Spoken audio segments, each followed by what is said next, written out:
kunnafoni min bɛ di nanzarakan na o bɛna yɛlɛma aw ye todunkan na a bɛna lase aw ma seeru sila maraka faama fɛ sabula kunnafoni sɔrɔbaliya o ye kunnasiri ye. maraka faama ka journal banbara bɛna lase aw ma ka sababu ɲuman kɛ malizoom.net ye. maraka faama i bisimila bi kunnafoniw bɛ cogo di. bi ye ntɛnɛn ye desanburu kalo tile 3 san 2018 kunnafoni labɛn bɛ fasirijɛkulu maaw fɛ a bɛna lase a balimakɛ seyidu sila maraka faama fɛ sori gindo dɔgɔnɔkɛ faama k'ale to suya kɔlɛ la kunnafoni bakurubaw filɛ. tako filanan o waleyara n'o ye lajɛli ye ka ɲɛsin cakɛdaw ma n'olu y'u jɔyɔrɔ fa adamadenya sabatili ani sɔrɔbolo yiriwali la mali kɔnɔ n'u ko ale ma ko clé de la performance san o san nin ko in a bɛ labɛn agence de communication globale miroir media maaw de fɛ.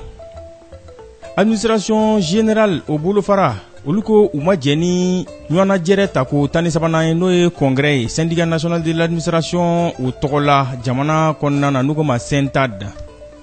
funanganu ka jɛrɛjɛkulu association jeunesse ART baaraɲɔgɔnya u ni centre germando ni ɲɔgɔn cɛ mali kɔnɔ yan u ye sibiridonya tɛmɛlen bibliothèque nationale la ACI 2000 u ye ka dɔn ka fɔ fɔlisen kɛnɛ sigi n'u ko ma ko slam mun de don mali kɔnɔ a bɛ se ka ɲɛdɔn cogo min na don wɛrɛ la kumaba olu ye nin ye mun bɛna walawala aw ye sisadani na aw ni ce maraka faama ka journal banbara lamɛnli la. an bɔra k'o de fɔ sisadani na tako filanan o waleyara n'o ye lajɛli ye ka ɲɛsin cakɛdaw ma minnu n'olu y'u jɔyɔrɔ fa adamadenya sabatili ani sɔrɔbolo jidili la mali kɔnɔ n'u ko ma clé de la performance san o san u bɛ cakɛyɔrɔ u b'olu sigi ɲɔgɔn kan minnu ye jɔyɔrɔba fa jamana sɔrɔbolo ani adamadenya sabatili o siratigɛ fɛ. nin ko in a labɛnna agence de communication globale miroir media maaw de fɛ a kɛra ACI 2000 la novembre kalo tile 30 tɛmɛlen dunanjigiso la n'u ko ma ko millennium. nin y'a tako filanan ye a bɛ waleya agence de communication globale miroir media maaw fɛ u ye cakɛda 12 baɲango u ye jɔnjɔn ta ka di olu ma n'o bɛ trophée ani attestation a bɛ o kofɔ u jɔyɔrɔ fali jamana u ka sanayɛlɛ na. salongo ta o tun y'a tako fɔlɔ ye fɛn min i ka dɔn k'a fɔ cakɛyɔrɔ belebele 15 u ye lajɛli fɛnw ta ka di olu ma ni a bɛ trophée ani attestation o bɛ o kofɔ.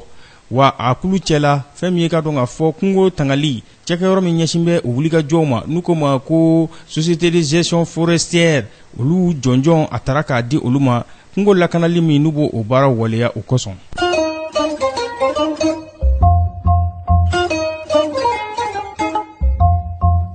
bolofara min bɛ n'u ka administration générale olu ko u ma jɛ ni ɲɔgɔnnajɛrɛ ye n'o ye 13 ye congrès syndicat national de l'administration d'état o tɔgɔ la sentad nin kɛra laseli ka ɲɛsin dɔnnibaw ɲininaw ma alamisadonya tɛmɛlen u ko sariya sɔsɔ de kɛra congrès in tako 13 o kɛnɛ kan ni olu ye tigɛ sigi olu kan o ɲɛmaya n'o taara k'o di yakuba katile ma section d'administration générale maaw k'u ma jɛ ni biro kura in sigili ye wa olu b'u ka dusumakasaya u b'a dankɛnɛmaya ko ka wuli ka bɔ yen.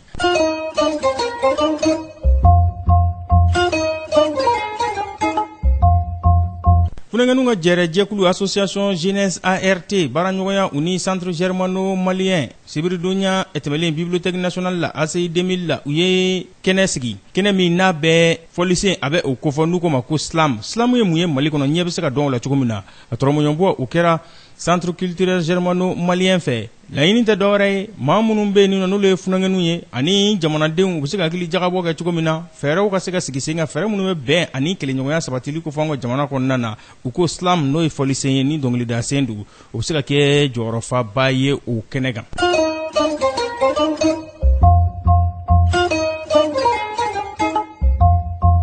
agropole université badalabugu ale ye ɲɔgɔnnajɛrɛ bisimila sibiridonya tɛmɛlen décembre kalo tile fɔlɔ mais assemblée générale amicale des anciens du lycée de badala tun bɛ o kofɔ bakuruba fɔla aman ni assemblée générale a ye dan sigi biro kɔrɔ u ka baara la ni ale sigira kabini association sigi waati san 2016 ka tila ka biro kura k'o sigi sen kan maa minnu ni tɔnden 13 bɔɲanko olu bɛ o kɔnɔ de k'o ɲɛminɛ di ɲɛmaa bɔta ma n'o ye siyaga sangare ye san 2 ale na o waleya.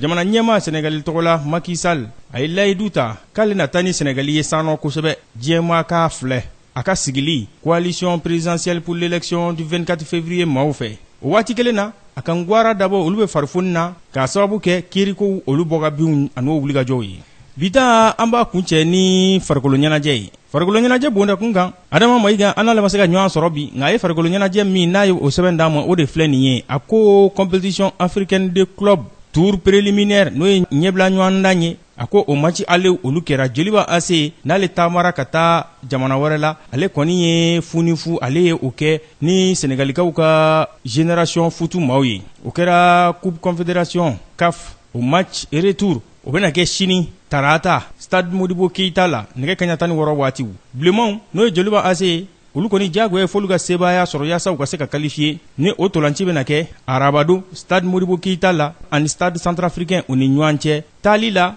Jeliba y'olu dasi 1 ani Kanangolo. O ye Ligue des Champions o ye o lahalayaw ye. O cɛlu kelen o donna Umar Tarawele fɛ n'u ko ma ko Njefi sanga 53 o la sa Blanc de Bamako ale kɔni na se ka qualifier Centrafricain olu ɲɛkɔrɔ. An b'a fɔ ko Ala ka tolanci jaw la. Segini ntolanciw tour préliminaire o hukumu kɔnɔna na olu bena kɛ sini tarata ani arabadon farafina tolanci yɔrɔw la. Sina tolanci musolakaw olu ka bondakun na Ganakaw fɛ san 2018 ale kuncɛra sibiridonya tɛmɛlen Accra. Nigeria ale bɔra k'i jɔ ni jɔnjɔn ye n'o ye kupu ye nin y'a siɲɛ 9nan ye. A ko daminɛnin bi jɛ. An ka musolakaw n'o ye Aigle musolakaw ye olu seginna ka na so nka u ma kumasuli kɛ dɛ k'a sababu kɛ u yɛrɛ kunbɛra ka ɲa Modibo Keita tɔgɔla pankuru jigiyɔrɔ la jamaba fɛ. Ministre des Sports yɛrɛ tun bɛ n'o ye Jean-Claude Sidibe ye ani Conor présidente n'o ye Madame Daw Fatumata Gindo ye ka bonyamasegin kumakanw ta ka ɲɛsin u ma k'a jira k'a fɔ u ma k'u b'u sɔrɔ ma jɔyɔrɔ sabanan sɔrɔ nka u ye jamana kunna wolo. Walasa an b'a fɔ Nigeria, Afrique du Sud, Cameroun olu bɛna taa farafina o nɔ bila